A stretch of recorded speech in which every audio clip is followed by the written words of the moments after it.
श्रीमद्विहारी शरणं प्रपद्ये। श्रीमद्विहारी शरणं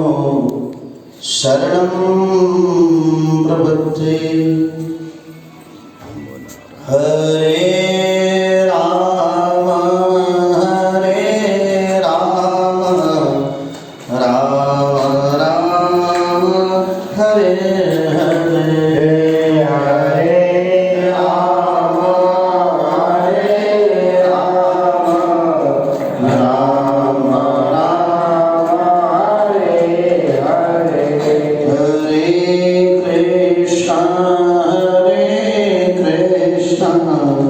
कृष्ण कृष्ण हरे हरे, हरे कृष्ण कृष्ण कृष्ण कृष्ण हरे हरे। हरे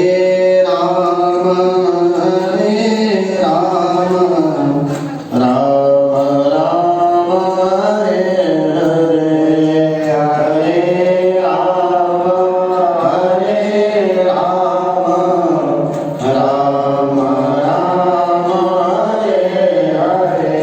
हरे कृष्ण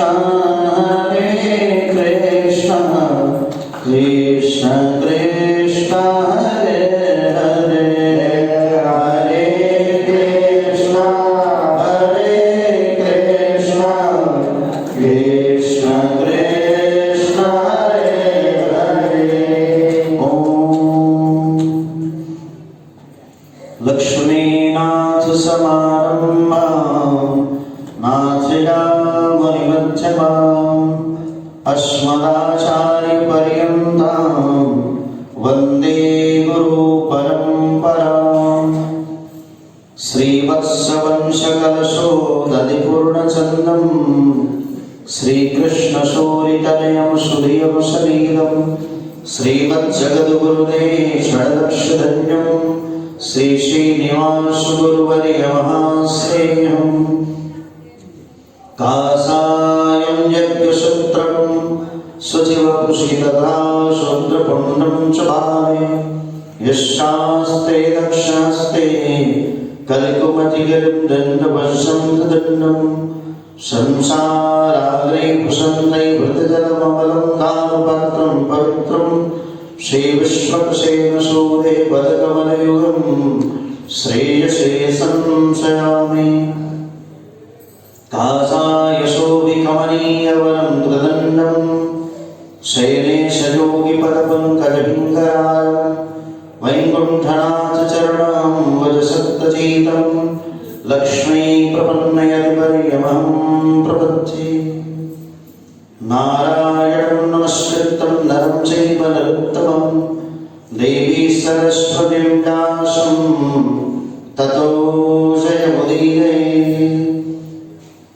नमामि गंगे तव पादपङ्कजं सुरासुरवन्दितदिव्यरूपं भुक्तिं च मुक्तिं च ददासि नित्यं भवानुसारेण सदा नराणां।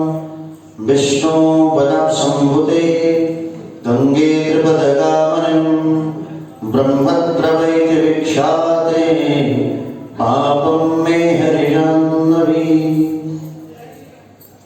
श्रीरामः सर्वं समस्तजगतां रामं विना कागतिं रामेण प्रतिहन्यते कलिमलं रामाय कायं नमः। रामात्रश्यति कालभीमभुजो रामस्य सर्वं वशे।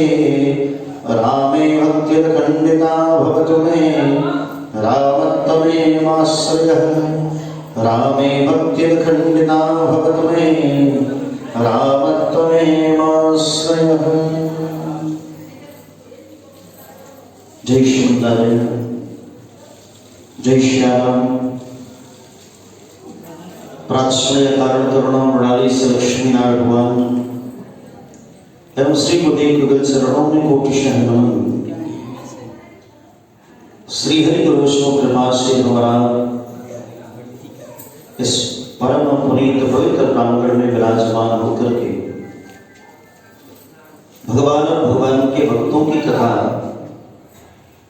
और भगवान श्री राम के चरित्रों की कथा और बक्सर की प्रोपर कथा सुनने का आप हमारा इस शरीर से प्राप्त कर रहे हैं,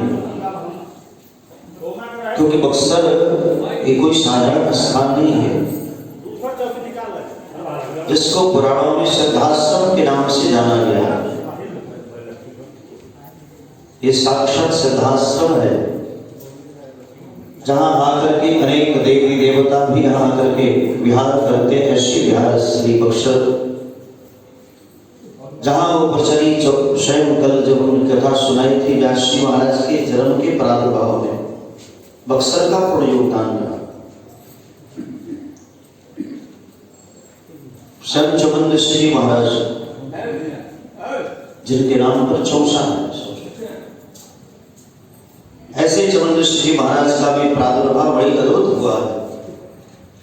और हमारा बक्सर नहीं होता तो सोचो पूरे ब्रह्मांड को प्रकाशित करने वाले सूर्य नारायण, उनके सारथी कौन है पता है? अरुण जी महाराज। यानी जो अरुणोदय वेला आती है, जो लालिमा प्रातः काल दिखाई देती है, हमारे बक्सर की अरुण जी महाराज है। क्योंकि इसी बक्सर अपने आप में सेंट्रल जेल, जहां कश्यप ऋषि जी महाराज की 13 पत्नियां थी, दिति, अदिति, धनु, काष्ठा, इला, भद्रु, चक्षु, विनीता आदि। तो दिति से दैत्य हुए, अदिति से देवता हुए, धनु से दानव हुए, कद्रु से काले नाग हुए, विनीता से पक्षी हुए। एक बार कद्रु और विनीता दोनों पहुंचे कश्यप के सामने, कहा कि आप सामर्थ्यवान हैं, आप कोई सारदर्शी हैं, ऐसी कृपा करें कि हमें दिव्य पुत्र उत्पन्न हो जाए। कद्रु ने अपने आप में अनेक पुत्र मांगे हैं। कद्रु ने 500 बच्चे मांगे। विनीता ने कहा नहीं, हमें 2 ही पुत्र चाहिए, लेकिन 2 पुत्र ऐसा बलशाली होने चाहिए, 10,000 इंद्र का बल जिसके अंदर हो। साधारण नहीं, इंद्र बहुत बड़ा बलवान है, पहलवान है, इंद्र बहुत बलशाली है। साधारण भाषा में समझा जाए, जैसे हमारा हाथी देखे, सबने देखा, 10,000 हाथियों का बल एक ऐरावत हाथी में होता है। 10,000 ऐरावत हाथियों का बल एक इंद्र के वज्र में होता है, और 10,000 वज्र का बल एक इंद्र में होता है। सोचो कितना बलवान है। और 10,000 अपने आप पे इंद्र का बल हनुमान जी के एक रोम में होता है। सोचो कितने बलवान है, अतुलित बलधाम। हनुमान जी महाराज की भी बल की कोई अपने आप पे तुलना नहीं। उनके जैसा कोई बलवान नहीं, उनके जैसा कोई पहलवान नहीं, उनके जैसा कोई भगवान का परम भागवत भक्त नहीं है, उनके जैसा कोई बुद्धिमान जाने नाम अग्रगण्य में। विद्वान भी है, बलवान भी है, बलवान भी। हमारा अगर थोड़े विद्वान हो जाए तो अपने आगे किसी को देखते हैं, हम तो बहुत पढ़े हैं कि हमने पीएचडी किया, आचार्य किए हैं, ये किए हैं, वो किए। उतने बड़े बलवान, इतने बड़े पहलवान, इतने बड़े बुद्धिमान होने के उपरांत भी उनके अंदर लेश मात्र भी अहंकार नहीं कि हम बहुत बड़े पहलवान हैं। एक अहंकार है, ये सबके अंदर होना चाहिए। कौन सा? अपने आचार्य के प्रति अहंकार हो, अपने भगवान के प्रति पूर्ण अहंकार होना चाहिए। हम किसी साधारण बाप के बेटे नहीं हैं, हमें तो स्वतः नारायण के पुत्र हैं। तो ये अहंकार जरूर होना चाहिए हमारा आपके अंदर। हनुमान जी महाराज सोचो, इतने बड़े बुद्धिमान, इतने बड़े बलवान, इतने बड़े पहलवान, हमने की तनी मनी दही बन जाए तो रगरत चले जाए। तनी मनी पहलवान हो जाए ना तो क्यों के घर डाल जाए, क्यों के पेड़ कबाते जाए, क्यों से रगड़त चल जाम नहीं है। लेकिन उतने बड़े हनुमान जी महाराज पहलवान होने के उपरांत भी अपना परिचय क्या देते हैं आप सब जानती हैं कि दासोहम कौसलेन्द्रस्य रामस्य कृष्णकर्मण हनुमान शत्रुसैन्यानां निहंता मरुतात्मजः। राक्षसों के पास जब लंकापुरी पहुंचे, वहां जाने के उपरांत उनसे पूछा तो ए बंदर अपना परिचय बता, हनुमान जी महाराज ने हमारा परिचय जानना चाहते तो दासोहम कौशलेन्द्रस्य रामश्चात् कृष्णकर्मण हनुमान शत्रु सैन्यानां निहंता मारुतात्मजः। मेरा नाम हनुमान है, मैं कौशलेंद्र श्री राम का परम सेवक हूँ, दास हूँ। और भगवान का कितना भी कष्ट कार्य हो, कितना भी कठिन कार्य हो ना, उसको करने के लिए मैं तैयार हूं। जीव का वास्तविक परिचय ये, हमारा आप सब भगवान के दास हैं। लेकिन अपना परिचय अगर पूछे ना, हम फलाने के बेटे हैं, चिलाने के बेटे हैं, हमारा बाबू दरोगा हम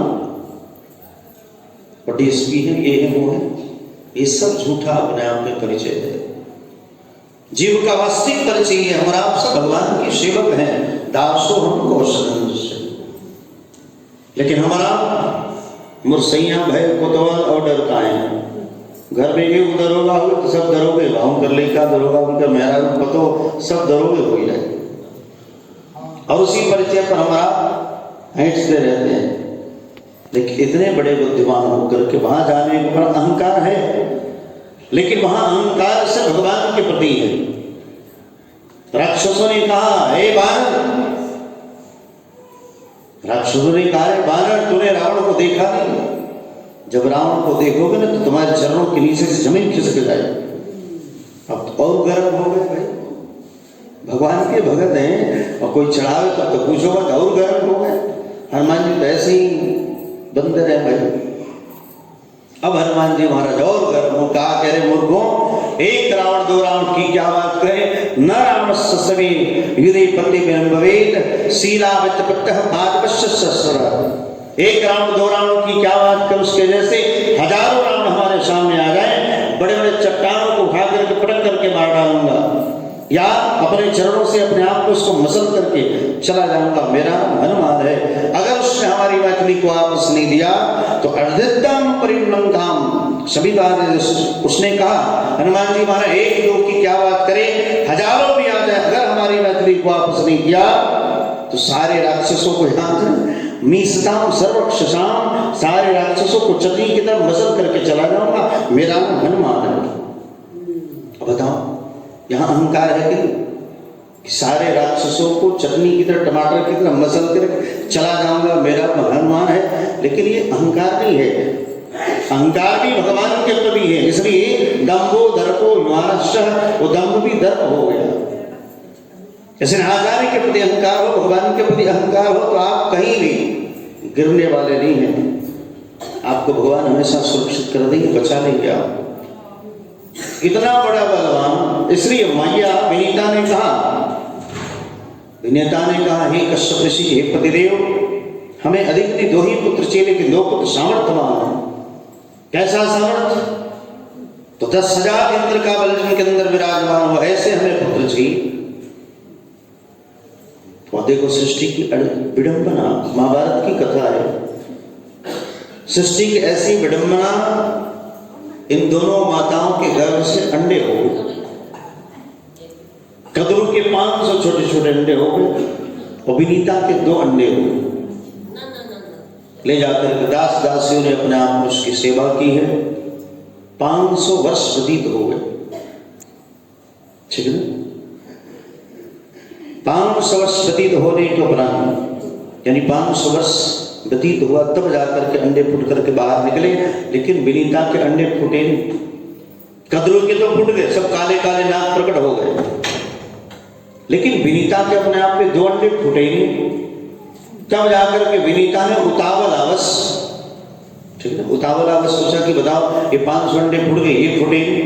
उतावल आवस अपने आप में उसने एक अंडे को फोड़ा और फोड़ करके देखा कि हमारा ये बेटा जन्म लिया कहीं इसके अंदर, और जो ही फोड़ा आधा अंग ही बना हुआ था।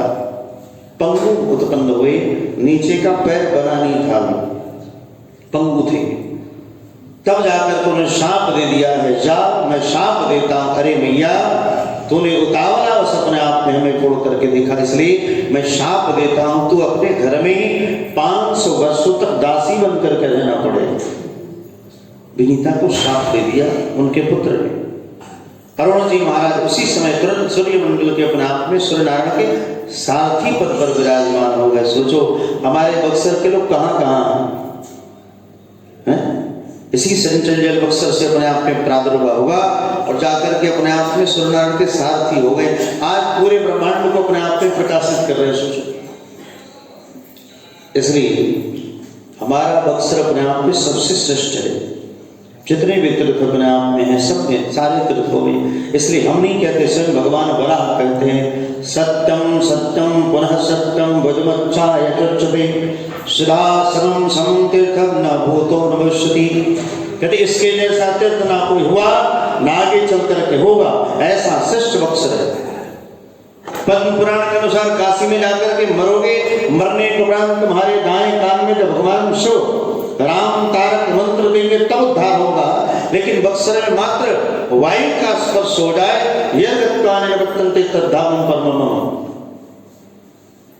वराह पुराण के अनुसार बस वायु स्पर्श हो जाए, अंत समय में बस यहाँ का वायु स्पर्श हो जाए, हमारा भगवत धाम चले जाएंगे।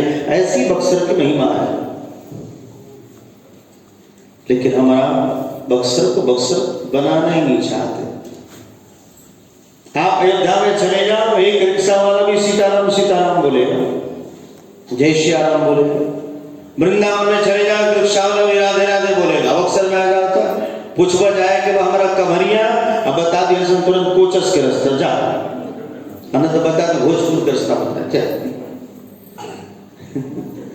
ऐसे लोग हैं यहाँ। सोचो कारण क्या है?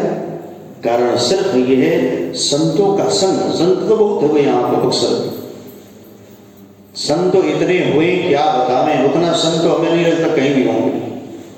और यहाँ के महात्मा कहाँ नहीं पहुंचे। भागवत में अपने आप में परीक्षित जी महाराज को जब सांप लगा है, और सांप लगने के उपरांत जो ही गंगा का आश्रय लिया है उन्होंने, कैसी गंगा, अद्भुत गंगा है कि श्री तुलसी विमिश्र कृष्णांग्रहण बदुकामुनेत्री पुनः कष्टान सेवेत मनुष्यवाद। कहते कौन ऐसा मरने वाला मनुष्य होगा जो गंगा का आश्रय नहीं लेता होगा। ये तो हमारा आपके ऊपर बड़ी कृपा है कि गंगा के अधीन हमारा गंगा के आश्रय में विराजमान। ऐसी गंगा मैया है, भगवान के चरण रस को लेकर के बहती। या वही रसश्री तुलसी मिश्र, भगवान कृष्ण नारायण अपने आप पे बामन भगवान के चरणारविंद से निकली गंगा मैया है। किया श्री तुलसी मिश्र कृष्णांग्रहण बदुकामुनेत्री। भगवान कृष्ण के अपने आप में चरणों में, कृष्ण के अपने आप में चरणों में मलयागी केसर कस्तूरी का लेप लगा हुआ है, उसमें तुलसी की मंजरी का लेप लगा हुआ है।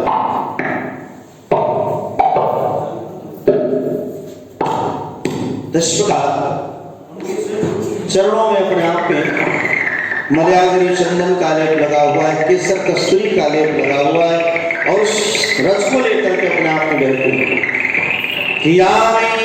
श्री तुलसी विवस्त्र कृष्णांग्रहण बदुकामुनेत्री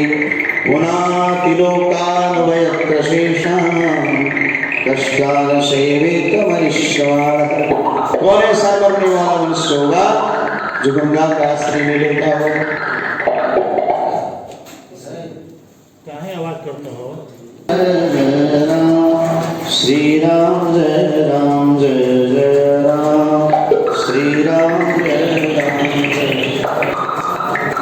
श्री राम राम जय जय राम। श्री रामचंद्र भगवान की, श्री भक्तवत्सल भगवान की। तो भगवान के चरणरस को लेकर के बहने वाली गंगा मैया ये त्रिभुवन को पवित्र करने वाली है, त्रिपथगामिनी। भूलोक भूवर्लोक स्वर्गलोक तीनों लोगों को पवित्र करने वाली दिव्य गंगा मैया, जिनके आश्रय में हमारा विराजमान।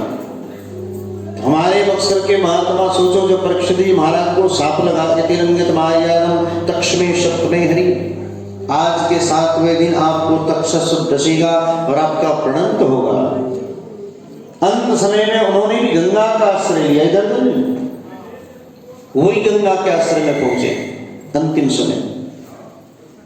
और वहां महात्मा कौन पहुंचे? बक्सर के सारे महात्मा पहुंचे थे वहां, भारतवर्ष के बड़े बड़े महात्मा, ऐसे ऐसे महापुरुष पहुंचे जो त्रिभुवन को बद्ध करने वाले, कि तत्रोपजगमरु भुवनं पुराणं महानुभावः मुनियस्य शिष्यः।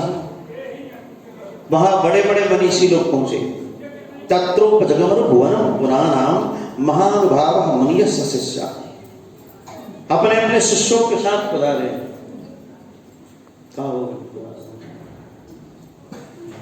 इस प्रकार जो गृहस्थ संत थे अपने बाल बच्चों के साथ पधारे, और जो विरक्त महात्मा थे वो अपने अपने ब्रह्मचारियों के साथ वहां पधारे। उसमें बक्सर के भी महापुरुष पहुंचे, जिनके अश्व मात्र से हमारा पवित्र हो जाते हैं। कियत्री वसिष्ठः चवनश्चरद्वान् अरिष्टनेमि भ्रवुरङ्गिराशः पराशरो गादिसुतोऽथ राम पराशरो गादिसुतोऽथ राम उतत्रैन्दप्रपदेरवाहो मेघातिथिर्देवलाश्चेनो भारद्वजो गौतमः पिप्पलादः। मैत्री जी महाराज, हमारे बक्सर के गौतम ऋषि जी महाराज, ठीक है ना, ये सब पहुंचे हैं। यानी गांधीश्वर विश्वामित्र जी महाराज वो भी वहां पहुंचे हैं, पिप्पलाद जी महाराज वो भी वहां पहुंचे हैं। यानी इतने बड़े बड़े महापुरुष पहुंचे हैं वहां, सोचो। और अन्य देवर्षि ब्रह्मर्षि भरिया, जितने देवर्षि थे, राजर्षि थे, ब्रह्मर्षि थे, सब वहां पहुंचे। भगवान नारद भी अपने आप में पहुंचे हैं, सोचो।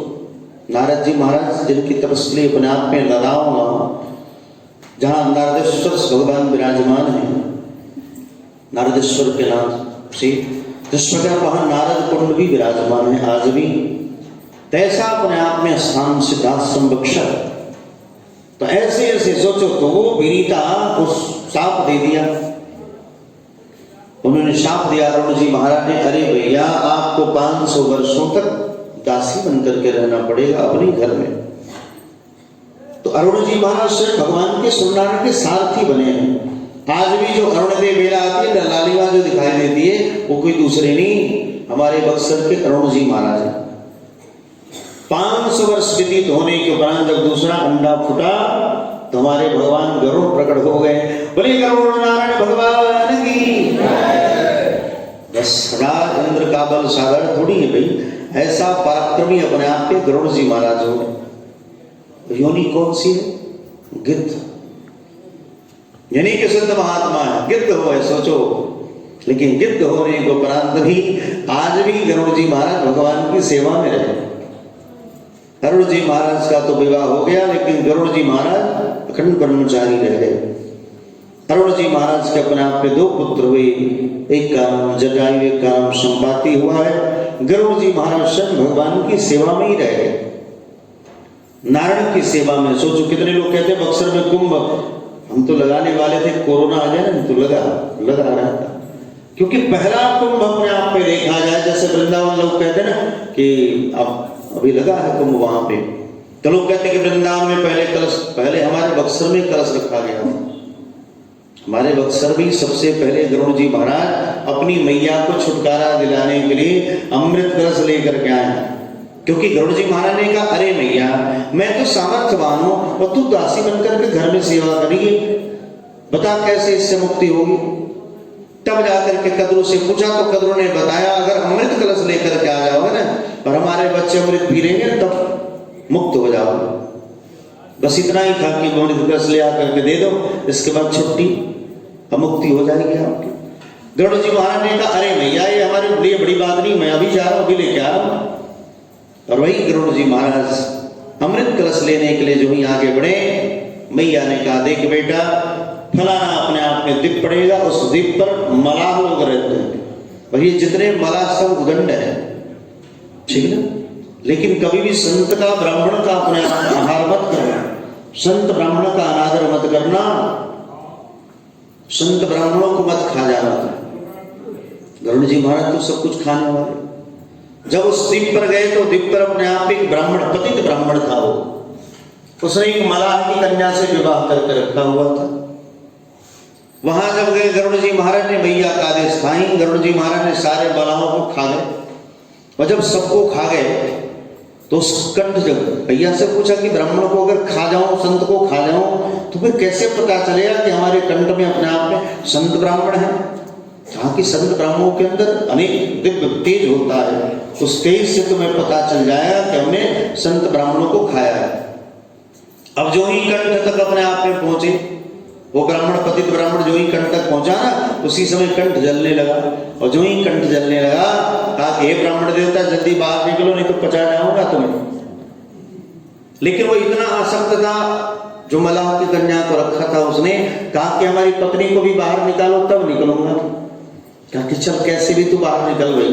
तो उतना पतित ब्राह्मण बाहर जब निकला अपनी पत्नी के साथ, तब उसको पश्चाताप होने लगा, हे भगवान, आज मैं ब्राह्मण होने के कारण में बच गया, अब ये अनर्गल कार्य नहीं करूंगा। उसी समय उसके अंदर वैराग्य आया और उसका जीवन सुधर गया। अपने बारे में जब सोचा कि हम यहाँ तक पहुंचने के उपरांत हमारा आप भी जब अपने बारे में सोचेंगे ना, तो हमारा आपके अंदर कोई विकृतियां नहीं रहेगी, सब सुधार हो जाएगा। अपने बाबा दादाओं के बारे में जब सोचेंगे, हमारे बाप दादा इतने बड़े आदमी, इतने अच्छे कुलखान, इतने संस्कारवान, हम इतने खुरापाती कैसे हों?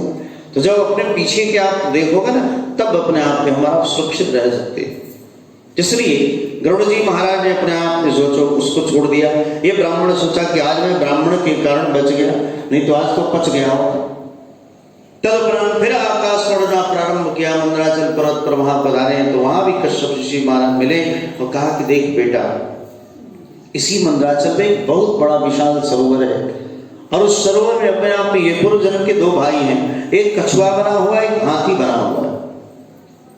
एक कछुआ बना था, एक हाथी, वो भी कछुआ हाथी कोई साधारण कई योजना लंबे चौड़े। कहा कि उनको खा करके तो अपना पेट भर लेना। गरुड़ जी महाराज गए, गरुड़ तो गरुड़ है साक्षात। देखो, भगवान को धारण करने वाला भगवान ही होगा, साधारण लोग भगवान को धारण नहीं कर सकते हैं, भगवान को धारण करने वाले भगवान ही होंगे। तो गरुड़ जी महाराज समझो कि भगवान के ही अवतार है, इसलिए गरुड़ जी महाराज सर्व सामर्थ्यवान है। ऐसे ही गरुड़ जी महाराज ने तुरंत उड़ान लगाई और पहुंच गए, और आ जाकर के एक पंजे से अपने आप में हाथी कछुए, क्योंकि हाथी को अपने हाथ में हाथी ने सुड़ डाला, कछुए को पकड़ करके खींचना चाहता था। कारण क्या था? पूर्व जन्म में इसका जो भाई था ना, जो कछुआ बना है, वो धन संपत्ति समेट करके रखा था, अपने भाई को दिया नहीं, इसलिए अपने आप में इसको कछुआ बनना पड़ा। ठीक ना? ये दोनों अगले जन्म में कछुआ हाथी बन करके रहे थे। अब इसको अपने आप पे कछुआ को पकड़ के खींचना चाहता था हाथी। गरुड़ जी महाराज उसी समय गए, दोनों को एक पंजे से अपने आप में लेकर के उड़ गए। उड़ करके अपने आप में कहाँ चले गए? विशाल वटवृक्ष की डाली थी, उसी डाली पर जाकर के बैठे, और जो ही डाली पर बैठे, वो डाली तो अपने आप में चरमर करके टूटने लगी। उसी के नीचे छोटे छोटे, इतने छोटे छोटे बालखिल ऋषि विराजमान थे, 60,000 बालखिल ऋषि। उतने ऋषियों का अपमान होता, कैसा अद्भुत पराक्रम है गरुड़ जी महाराज का, कि एक हाथ से अपने आप में उस हाथी को पकड़े, वो भी कई योजना लंबे चौड़े, और तुरंत दूसरे हाथ दूसरे पंजे से फिर उस डाली को पकड़ लिया, और डाली को पकड़कर उन बालखिल ऋषियों को बचाया है। उन्हीं बालखिल ऋषियों ने इनके पावर को देख करके, इनके शक्ति को देख करके, और तब अपने आप में कहा आपका नाम गरुड़ होगा, क्योंकि आपने अपने आप में इतना बल है और आपने ऐसे पराक्रम को दिखाया है, आपके बल की कोई उपमा नहीं, इसलिए आपका नाम गरुड़ होगा। उन बालखिल ऋषियों ने इनका नाम गरुड़ रखा है। ऐसे गरुड़ जी महाराज ने उस हाथी कछुए को खा करके पेट भरा है। तदुपरांत अपने आप में स्वर्गलोक पर आक्रमण कर दिया गरुड़ जी महाराज ने। जब स्वर्गलोक पे गए तो वहां बीच में अमृत कलश रखा गया था, उसके चारों तरफ अपने आप में सुदर्शन चक्र का पहरा था, घूम रहा था सुदर्शन चक्र। उसके फिर आगे एक और अपने आप में पहरा था अग्नि का, चारों तरफ से अग्नि की लपटें निकल रही थी। फिर उसके आगे अपने आप में सैनिक लगे हुए थे, फिर उसके आगे अपने आप में तलवार वाले लगे हुए थे। और इतने देखने के बाद जब देवी गरुड़ जी महाराज को देखा, देवताओं ने आक्रमण किया है, और गरुड़ जी महाराज ने अपने पंखों के द्वारा कितनों को पंखों से परास्त कर दिया है। और परास्त करके अपने आप जब अग्नि के पास पहुंचे हैं, उन्होंने तुरंत मुंह में जल खींचा है, और जल का लेकर के फवारा अपने आप पे मारा है, सारी अग्नि शांत हो गई। तदुपरांत सुदर्शन चक्र को पकड़ करके अपने आप में धीरे से दबा दिया पंख के अंदर। और तदुपरांत भगवान गए, झपट्टा मार के लेके भाग करके जाना चाहते थे, और जो ही लेकर के कलश वहां से नीचे आ रहे थे, उसी समय बीच में इंद्र मिल गया और इंद्र ने अपने वज्र का प्रयोग किया है। और जो ही वज्र का प्रयोग किया, गरुड़ जी महाराज ने कहा, हे इंद्र तुम्हारा ये वज्र भी हमारा कुछ नहीं बिगाड़ सकता, लेकिन ये ऋषि की अपने आप में शरीर से बना हुआ वज्र है, इसलिए मैं उनके सम्मान में एक पंख दान करता हूं, एक अपने शरीर का एक छोटा सा पंख त्याग करता हूं उस संत के लिए, अपने लिए। तुम्हारा ये वज्र भी हमारा कुछ नहीं बिगाड़ेगा, लेकिन ये दीदीची की हड्डियों से बना हुआ अपने आप में वज्र है, इसलिए मैं एक छोटा सा पंख अपने आप में त्याग करता हूं कि सम्मान में। अब सोचो, उतना छोटा पंख अपने आप में उन्होंने छोड़ा, पूरी धरती पंख से फट गई। सोचो कितने बड़े होंगे, कितने विशाल होंगे गरुड़ जी महाराज। जैसे आपने कैलेंडर में देखा, ये सब हाइपोथेटिकल, सब काल्पनिक है। हम आप जो देखते हैं टेलीविजन वगैरह पे कि शिवजी महाराज की जटा में गंगा विराजमान है, सोचो जब शिवजी महाराज की जटा में गंगा अपने आप में विराजमान है तो कितनी बड़ी जटा होगी शिवजी महाराज की। तनि मनी बाढ़ आ जाता तो हमनी की हालत खराब हो जाता, आज ज्यादा गांव बह लागल, घर द्वार बह लागल है। और वही अपने आप में गंगा मैया, सोचो जब पूरी तरह से बाहर निकल जाए क्या स्थिति होगी, महाप्रलय हो जाएगा। लेकिन सोचो, कभी हमने सोचा कि इतनी बड़ी जटा, कितनी विशाल जटा होगी जिसमें गंगा जाकर छिप गई सरकार। उसी प्रकार गरुड़ जी महाराज भी कोई साधारण नहीं है, उन्होंने एक छोटा सा पंख अपने आप पे त्याग किया, पूरी धरती अपने आप पे पंख से फट गई। सोचो कितनी विशाल अपने आप में गरुड़ जी महाराज होंगे, अद्भुत पराक्रम है। तब जाकर इंद्र ने कहा, आपका पराक्रम देख करके मैं आपको मित्र बनाना चाहता हूं। क्या कोई बात नहीं। तब जाकर के इंद्र ने गरुड़ जी महाराज को मित्र बनाया है, और इंद्र ने ही आशीर्वाद दिया, आज से आपका जो पंख है ना, ये श्वेत पंख नहीं, अब स्वर्ण पंख हो जाए। और उसी समय अपने आप में उनके श्वेत पंख से एकदम पीले पीले सुनहरे रंग के स्वर्ण पंख हो गए, सोने के पंख हो गए गरुड़ जी महाराज के। ठीक है, इसलिए देखने में आता, कहीं कहीं आप सबने देखा होगा टेलीविजन में भी सोने के पंख हैं गरुड़ जी महाराज के, इंद्र का आशीर्वाद। ऐसे इंद्र ने अपने आप में मित्र को आशीर्वाद दिया, कहा कि चिंता मत करें, मैं बस अमृत कलश ले जाऊंगा, पीऊंगा नहीं, ले जाऊंगा बस, आप रख दूंगा, आप लेकर के भग जाना, हमें कोई टेंशन नहीं। और यही हुआ। उसी समय अपने आप पे भगवान बड़ी प्रसन्न हो गए जा रहे हैं। जब भगवान ने देखा कि इनके हाथों में अपने आप पे कलश आया और एक बूंद अमृत पान नहीं किया, देखो जो संतोषी होता है ना, उसके ऊपर भगवान की बड़ी कृपा रहती है। जो भी मनुष्य संतोषी होगा भगवान की पूर्ण कृपा होगी। इसलिए अंदर अपने आप में संतोष रहना चाहिए, और आपके जो मिल जाए उसी में संतुष्ट रहो। दुष्ट और सज्जन में ये अंतर है, दुष्ट के हाई आवेगा और आवेगा वो कर संतोष ही नहीं।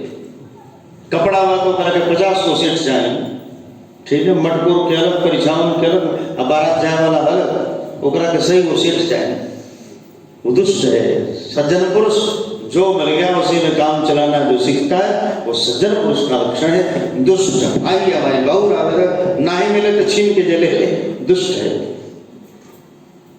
इसलिए सज्जन भगवान की कृपा उसी के ऊपर होती है, जो मिले उसी में संतुष्ट रहे। यानी इनके साथ स्वयं अमृत कुंड है। सोचो, जिनके हाथ में अमृत कलश है वो एक बूंद अमृत नहीं पान करते, इसलिए इनके अपने आप में ऐश्वर्य की, इनको सामर्थ्य को देख करके भगवान नारायण और इनकी सरलता सहजता को देख करके भगवान बड़ी प्रसन्न हो गए। भगवान नारायण प्रकट हो गए। बोले लक्ष्मी नारायण भगवान की जय। भगवान वहां स्वयं अपने आप में विष्णु नारायण प्रकट हुए हैं, और प्रकट होकर के अपने आप पे इनका नाम गरुड़ रखा है, आशीर्वाद दिया है, आप ऐसे ही अमर हो जाओ। अब सोचो, गरुड़ जी महाराज को अमृत भी पीना पड़ा, और गरुड़ जी महाराज को भगवान ने अपनी तरफ से आशीर्वाद दे दिया, जाओ आप अमर हो जाओ। और गरुड़ जी महाराज अमर हो गए, बिना अमृत पान के ही अमर हो गए, भगवान नारायण ने आशीर्वाद दे दिया। और तदुपरांत गरुड़ जी महाराज को अपने आप पे कहा, मैं चाहता हूं आप हमारे मंदिर के सामने विराजमान रहे, ताकि जैसी आपकी आज्ञा। तो वही जितने भी हमारे भगवान के मंदिर मिलेंगे, आप नौलखा मंदिर बक्सर चले जाओ, वैकुंठनाथ मंदिर, वहां भी गरुड़ ध्वज है, सामने गरुड़ स्तंभ है, यही नहीं, बालाजी चले जाओ, सरंगनाथ चले जाओ, आप कहीं भी जाएं, मुक्तिनाथ चले जाओ, बद्रीनाथ चले जाओ, हर जगह गरुड़ स्तंभ, सामने गरुड़ जी महाराज स्तंभ पर विराजमान मिलेंगे आपको। इसलिए गरुड़ स्तंभ पर भगवान गरुड़ जी महाराज निरंतर विराजमान। फिर गरुड़ जी महाराज ने कहा, सरकार मैं आपकी सेवा में रहना चाहता हूं, मैं आपका स्वयं अपने आप के वाहन बन करके रहना चाहता हूं। भगवान ने स्वीकार किया है और उसी समय से गरुड़ जी महाराज भगवान के वाहन बन गए हैं, यानी नारायण गरुड़ वाहन पर विराजमान होकर के घूमते रहते हैं।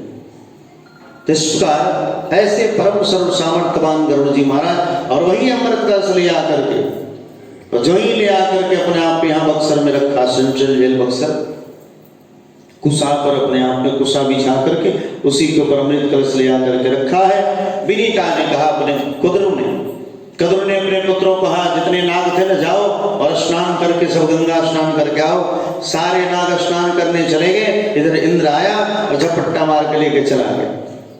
मित्र हो गया था ना गरुड़ जी महाराज का।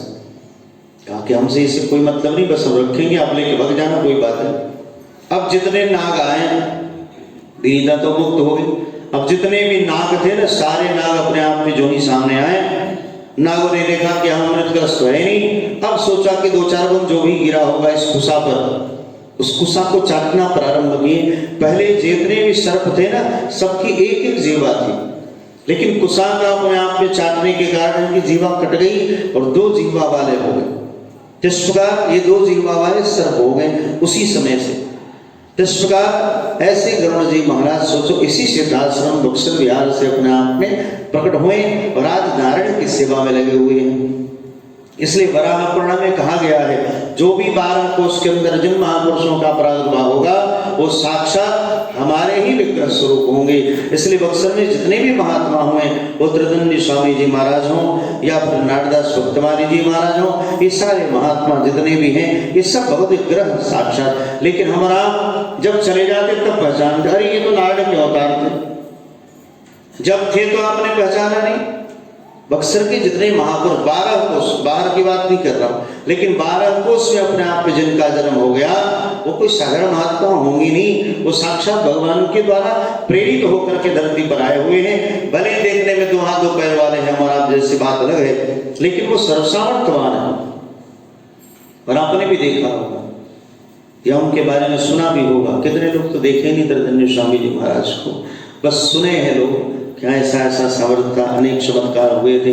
गंगा जल से अपने आप में घी बना देना, ऐसे गरुड़ यानी स्वयं मगरमच्छ का वाहन करना, ऐसी व्यवस्थाएं। जिस प्रकार नारदास भक्तमाली जी महाराज, मामा जी, जिसको सारी दुनिया मामा जी के नाम से जानती है, ऐसे महापुरुष इसी बक्सर से अपने आप में सोचो। इसलिए 12 कोष के अंदर जो भी महात्मा प्रकट हुए, ये सब अमृत सुपुत्रा, ये अमृत पुत्र है। लेकिन कब हमारा आप जब चले जाते तब जानते, अरे ये तो बड़े अच्छे महात्मा थे। जब तक रहते तो हमारा आप उनको कुछ जानते हैं नहीं। जब तक रहते तो हमारा आप साधारण समझते रहते। हमारा आप जैसे सोचते ना, ये भी हमारा आप जैसे 2 हाथ 2 पैर वाले, खाने पीने सोने नहाने वाले, उसी प्रकार महात्माओं को भी हमारा अपने जैसे ही समझ लेते हैं। लेकिन भागवत में गोकर्ण जी महाराज कहते हैं, गोकर्ण जी महाराज ने कहा, हे पिताश्री कि धर्म भजस सततम तदलोक धर्मम सेवस्य साधु पुरुषां जय कामदशाम। आप हे पिताश्री धर्म भजस सततम तदलोक धर्म, आप इस लोक धर्म छोड़ करके धर्म को भजो। धर्म का मतलब राम विग्रहवान धर्म, राम कृष्ण को भजो। लेकिन कहाँ जा करके, सेवस्य साधु पुरुषां जय कामदशाम, आप संतों की सेवा में चले जाओ और संतों की सेवा में जाकर के तब अपने आप के धर्म को भजो। लेकिन हमारा संत महापुरुषों की सेवा में रहने के उपरांत भी महापुरुषों में दोष देखना शुरू कर देते हैं। इसलिए अगले श्लोक में कहते हैं, अन्यस्य दोष गुणचंतर मासमुत्या, महापुरुषों में दोष मत देखो, दोष अपने अंदर देखो। क्यों? क्योंकि आप स्वयं दूषित हो। जन्म से लेकर के आज तक आहार भी तुम्हारा शुद्ध नहीं, व्यवहार भी शुद्ध नहीं, संग भी शुद्ध नहीं है। इसलिए अपने आप में हमारा वही अपनी दोष दृष्टि देखो। जो हमारा आपके अंदर दुर्गुण होते हैं ना, वही दूसरों में देखना चाहते हैं। आप जो खाओगे वही तो डका रहेगा ना, मूली खाओगे तो मूली का डका रहेगा। तो आपके अंदर जो होगा वही बाहर निकलेगा। आप जिस दोष से ग्रसित हैं, दूसरे के अंदर आप वही दोष देखेंगे। इसलिए दूसरे के दोष को देखना भी नहीं चाहिए और दूसरे के दोष को सुनना भी नहीं चाहिए। अगर सुनोगे वही दोष अपने आप में धीरे से तुम्हारे कान में आएगी और फिर वही कानों के माध्यम से तुम्हारी वाणी में आएगी और वाणी के उपरांत तुम्हारे अपने आप में फिर कर्म में आ जाएगी। वही दोष तुम्हारे अंदर आ जाएगा और फिर वही दोषी तुम भी हो जाओगे। इसलिए दुनिया की निंदा शिकायत से बचे रहो, दुनिया के दोष को देखो मत। रो रहा है रोने दो, जाने दो, जो कर रहा है उसको करने दो। एक बार समझा दिया बात अलग है, लेकिन अन्यस्य दोष को चिंता नमास्मुक्त्या।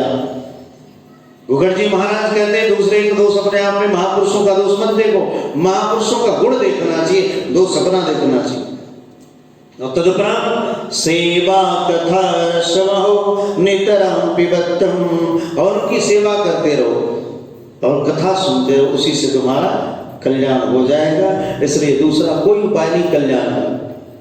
सेवस्य साधु पुरुषाम काम तृष्णाम, और सेवा कथा रसमहो नितराम पिबत्तम, और महापुरुषों की निरंतर सेवा करते रहें और भगवान की कथा सुनते रहें, इसी से हमारा आपका कल्याण हो जाएगा। दूसरा कोई उपाय नहीं। आप कोई भी देख लो महापुरुष, बिना संतों की सेवा के कोई भी आगे नहीं बढ़ा। जितने भी महापुरुष भी हो, साधु सेवा जब तक नहीं करेंगे आगे नहीं बढ़ सकते हैं। लेकिन हमारा साधु सेवा में भी स्वार्थ रखते हैं और महापुरुषों के सानिध्य में रहने के बाद जो ओरिजिनल अपने आप पे संपत्ति वही नहीं ले पाते। भेंट बिगाई में हमारा फंसे रह जाते। खूब बाबा आपकी जयकारी होगी, खूब जय जय हो गया, 10 आदमी आपको गोड़ लगने लगे, अब हम बोले नहीं हम तो महात्मा हो गए। महात्मा यहाँ नहीं बनते, महात्मा वहां से बन के आते। यहाँ कोई चाहे कि मैं महात्मा बन जाऊं, 3 जन्म लग जाएंगे महात्मा बनने, कम से कम 3 जन्म। महात्मा तो वहां से बन के आते। अरे भैया महात्माओं के सामने करोड़ों पड़ा हो, उसके ऊपर उसकी दृष्टि नहीं रहती। संतों के सामने हजारों अपने आप के करोड़ों करोड़ों के कपड़े जूते चप्पल, हमारे पास तो लाख लाख रुपए के खड़ाऊ आते, लाखों लाखों के तो हमारे यहाँ चादर आती है, सोचो। लेकिन हमारे अंदर थोड़ा भी ये नहीं कि लाख रुपया मतलब घास में उसके बराबर, हमारे सामने तो कुछ भी नहीं। लेकिन रखते हैं जैसे मुरारी बाबू या कोई बड़े महापुरुष आ गए, उनके स्वागत में वो काम करे, अपने शरीर के लिए नहीं, हम बड़ी माँ करनी। अरे शरीर को ढकने का काम वस्त्र करेगा, ये नहीं कि रसगुल्ला निकलेगा, नहीं। इसलिए वस्त्राभूषण जय जयकारी में हमारा फंसे रह जाते हैं। इसलिए भैया जो ओरिजिनल संपत्ति है महापुरुषों के साथ रहने के उपरांत वो नहीं ले पाते। ये नहीं देखते कि महात्मा जी अपने आप में कितने बजे जगते हैं, ये नहीं देखते महात्मा जी कितना भजन करते हैं, कितना माला जप करते हैं, ये सब नहीं देखते। इसलिए महापुरुषों के सानिध्य में रहने के उपरांत भी हमारा आप सिद्ध नहीं हो जाते हैं, गिद्ध के गिद्ध ही बने रहते हैं। कारण क्या है? क्योंकि हमारा आपने उनका अनुवर्तन नहीं किया, उनका संग तो किया लेकिन उनका अनुवर्तन नहीं किया। महापुरुषों के सामने बैठने के बाद 4 चीज की कमी होनी चाहिए। एक तो चंचलता का भाव, चंचल मत रहो महापुरुषों के सामने। दूसरा कम बोले, संतों के सामने आप ही तेज बन जाओ, नहीं, सर्वसामर्थ्यवान महात्मा है। इसलिए महापुरुषों के सामने अल्प बोलना चाहिए, थोड़ा बोलना चाहिए जितने में, नहीं तो महात्मा भैया कब गर्म हो जाए कब ठंडा हो जाए कोई ठीक नहीं। अब महापुरुषों की वाणी 2 ही मिनट में श्राप भी दे दे, 2 ही मिनट में आशीर्वाद भी दे दे। इसलिए महापुरुषों के सामने अल्पभाषी होना चाहिए, कम बोलना चाहिए, चंचलता का भाव होना चाहिए, उनका अनुवर्तन करें। वो जैसा अपने आप पे कहते वैसा करो, अपनी बुद्धि में ना ऐसे होके के चाहे स्वामी जी बताओ, वो सब कुछ जानते हैं। जैसे हम कहीं गांव में जाते हैं, लोग कहते ऐसे होके, अरे भैया अभी तुम बच्चे हो, भले ही वृद्ध हो गए, शास्त्रकार्य से उम्र से कोई बूढ़ा नहीं माना जाता। धनवन्तः बलवन्तः आयुर्वृद्धस्तथैव च ते सर्वे ज्ञानवृद्धश्च किंकरा सुसुकिंकरा। कोई धन में कितना भी बड़ा हो उसको वृद्ध नहीं माना गया, कोई बल में कितना भी पहलवान उसको वृद्ध नहीं माना गया। धनवन्तः बलवन्तः आयुर्वृद्धस्तथैव च, कोई उम्र में कितना भी बूढ़ा हो उसको वृद्ध नहीं माना गया। ते सर्वे ज्ञानवृद्धश्च किंकरा सुसुकिंकरा, जो परम ज्ञानी हैं यानी जो भगवान के बारे में थोड़ा जानते हैं वही अपने आप में वृद्ध हैं। जैसे सुखदेव जी महाराज मात्र 16 वर्ष के हैं, उनके सामने उनके पिताश्री सब बैठे हैं और सब कथा सुन रहे हैं। इसलिए वृद्ध होने से नहीं हम तो बहुत बूढ़े हो गए तो हमें बड़ी ज्ञान हो गया, नहीं। ज्ञान का मतलब क्या है? भगवत प्राप्ति। ज्ञान का मतलब उनको जानना, परमात्मा को जानना है, विशेष ज्ञान है। ये सब ये तो किताबी ज्ञान है। इसलिए और व्यवहारिक में, संसारिक व्यवहारिक में अपने आप के महापुरुषों को व्यवहार करना चाहिए संसार से, प्रेम भगवान से पूर्ण रूप में होना चाहिए। बस फॉर्मेलिटी अदा करो, कोई आवे तो उनके बारे में आपने पूछ लिया, प्रसाद ग्रहण किए कि नहीं, पानी पिए कि नहीं, बस इतना ही काफी है और उससे अधिक लिपटो बता। इसलिए आसक्तियों से अपने आप को दूर रहना चाहिए। इसलिए अन्यस्य दोष दोष देखना अपना देखना चाहिए, गुण महापुरुषों को देखना चाहिए और तब सेवा कथा रसमो नितरां पिबद्धम्, उन संतों की सेवा करते रहें और भगवान की कथा सुनते रहें, इसी से बेड़ा पार हो जाएगा। बस यही आदेश है और यही उपदेश है। इसी के साथ वाणी विराम। आगे जैसी परमात्मा की इच्छा होगी एक बार भगवान का नाम लें। श्रीमन्नारायण नारायण नारायण, श्रीमन्नारायण नारायण नारायण, लक्ष्मी नारायण नारायण नारायण, लक्ष्मी नारायण नारायण नारायण, श्रीमन्नारायण नारायण नारायण, श्रीमन्नारायण नारायण नारायण, लक्ष्मी नारायण नारायण नारायण, लक्ष्मी नारायण नारायण नारायण, लक्ष्मी नारायण भगवान की जय, तुलसी शालिग्राम भगवान की जय, श्रीमद्भागवत महापुराण की जय, पुष्पांजलि सुंदर भगवान की जय, रामदूत हनुमान की जय, पतित पावनी तरण तारणी श्री गंगा माता की जय, श्री सद्गुरुदेव भगवान की जय, पावन धाम की जय, पावन धाम की जय, हंसो महोत्सव की जय, जगदम्बा महालक्ष्मी माता की जय, जगदम्बा महालक्ष्मी माता की जय, जगदम्बा महालक्ष्मी माता की जय, भावनाश्रम बक्सर बिहार धाम की जय, गम्हरिया ग्राम की जय, जगदम्बा महालक्ष्मी माता की जय, जय जय श्री सीताराम, जय जय श्री राधे श्याम, हर हर महादेव।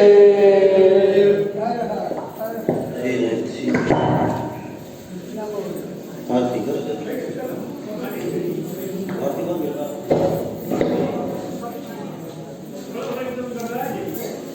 दिया बोलो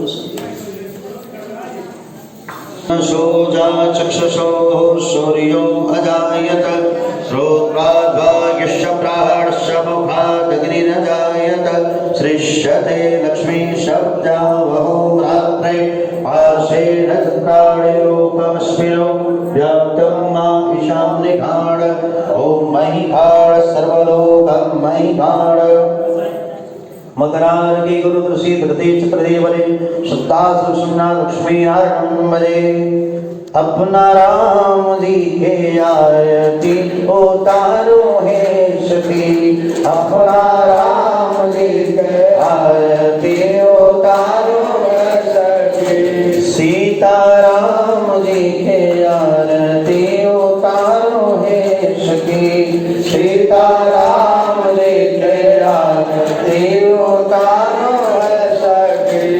कर राम के कर बउआ लक्ष्मण, के कर राम के कर बउआ लक्ष्मण, के कर बउआ लक्ष्मण, के कर बउआ शत्रुघ्न, के कर बउआ लक्ष्मण, के कर बउआ शत्रुघ्न, के कर भरत भुआर है सखी है, के कर भरत भुआर है सखी। अपना राम जी के आरती उतारो है सखी, अपना राम जी के आरती उतारो है सखी। कौशल्या के राम जी सुमित्रा जी के लक्ष्मण, कौशल्या के राम जी सुमित्रा जी के लक्ष्मण, सुमित्रा जी के लक्ष्मण, सुमित्रा जी के शत्रुघ्न, सुमित्रा जी के लक्ष्मण, सुमित्रा जी के शत्रुघ्न, कैकेयी के भरत भुआन है सखी है, कैकेयी के भरत भुआन है सखी। अपना राम जी के आरती उतारो है सखी, अपना राम जी के आरती उतारो है सखी, सीता राम जी के आरती उतारो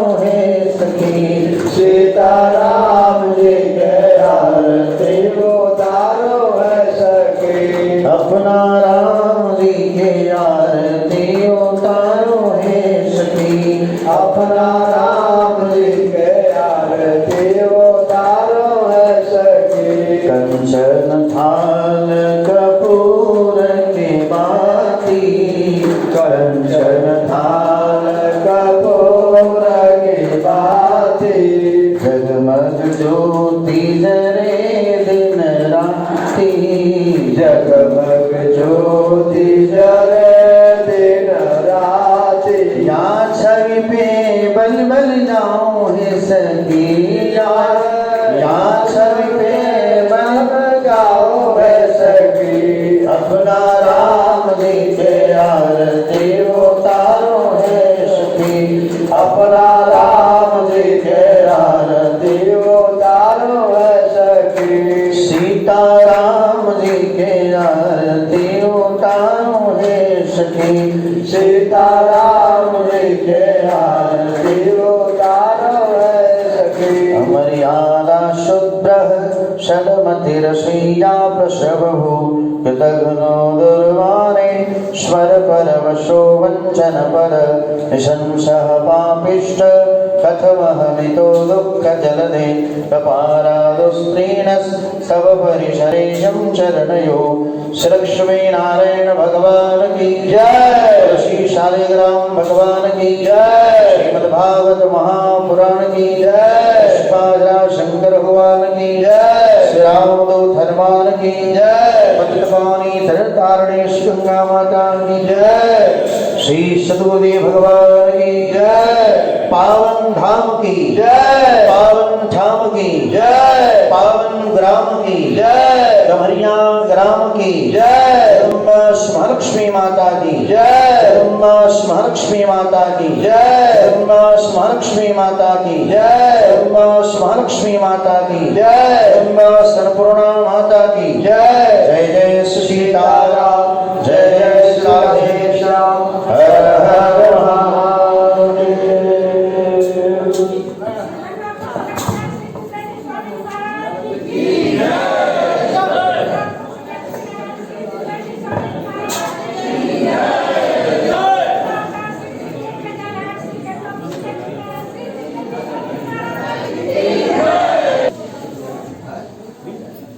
बोले जगन्नाथ भगवान की, बोले गंगा मैया की, बोले गंगा पुत्र लक्ष्मी श्री महाराज की, बोले गंगा पुत्र लक्ष्मी श्री महाराज की, बोले गंगा पुत्र लक्ष्मी श्री महाराज की।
भैया